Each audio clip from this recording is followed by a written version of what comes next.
Alright, about to climb up under Thor. Pull that drive shaft off.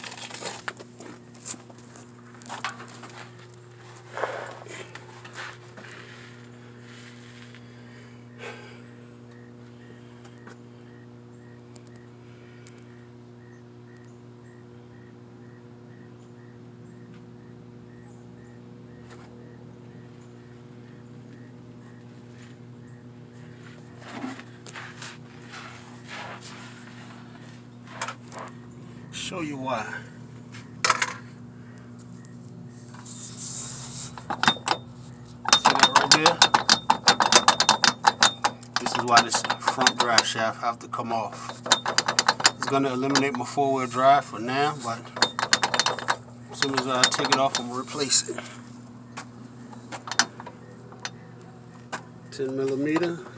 Take the saddle off.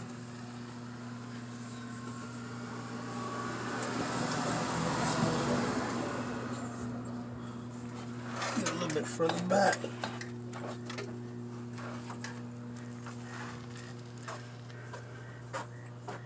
Take the clip off. Pull it on out of there. Alright, get back with you when I'm done.